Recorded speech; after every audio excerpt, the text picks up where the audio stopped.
मित्रों, दोस्तों, भाइयों, बहनों, बेटियों, नमस्कार, नमो बुद्धाय। जान तो जाने वरना शमशान है। प्रकृति ने हमें कितना अच्छा शरीर दिया है, लेकिन हम लापरवाही करते हैं। हर आदमी चाहता तो ये कि मैं 100 साल जीऊं, जब तक जीऊं स्वस्थ व सुखी रह करके जीऊं, लेकिन लापरवाही करता है, शरीर का ध्यान ही नहीं रखता। साथियों, मस्तिष्क तथा उसके कार्य, हमारे शरीर में जो दिमाग है वो इस शरीर को कंट्रोल करता है। सुनिए, यह तंत्रिका तंत्र का बहुत जरूरी भाग है जो कपाल के भीतर सुरक्षित रहता है। प्रकृति ने इसकी रक्षा के लिए इस पर 3 आवरण चढ़ाए हैं।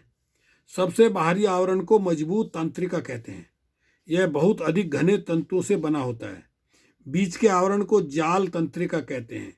यह पतला तथा कोमल होता है। सबसे नीचे का आवरण मृदु तंत्रिका कहलाता है। यह मस्तिष्क से चिपका रहता है। इसे मस्तिष्क से अलग करना बहुत कठिन है।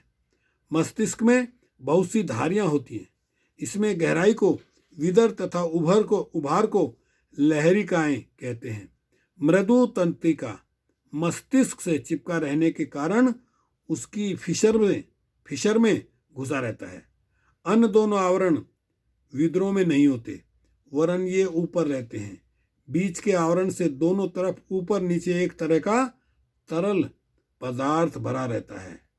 इसके कारण उछलने कूदने में मस्तिष्क में चोट नहीं लगती। मस्तिष्क के 4 मुख्य भाग होते हैं। प्रमस्तिष्क पहला, अनुमस्तिष्क दूसरा, मज्जा सेतु यथा तीसरा, और चौथा है सुषुम्ना शीर्षक।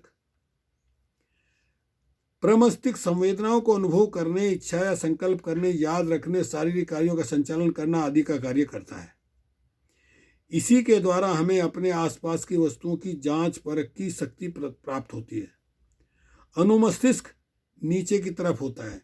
इसका मुख्य कार्य पेशियों की चेष्टाओं का नियंत्रण करता है, जिससे शरीर में गति का संचालन सुचारू रूप से होता है। गति संचालन के ठीक रहने से शरीर में संतुलन शक्ति बनी रहती है।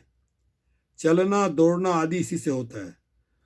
मज्जा हेतु तंत्रिका तंतुओं का वह सेतु है जो सुषुम्ना शीर्षक को प्रमस्तिष्क से जोड़ता है। यह पेशियों को नियंत्रित करता है। अंत में सुषुम्ना शीर्षक शरीर का बहुत ही महत्वपूर्ण अंग है। यह रक्त परिसंचरण, हृदय गति तथा श्वास लेने की क्रिया को ठीक रखता है। यदि ये चोट खाए जाए तो मनुष्य की मृत्यु हो जाती है। देखिए, बाकी अगली वीडियो में सुनाएंगे आपको।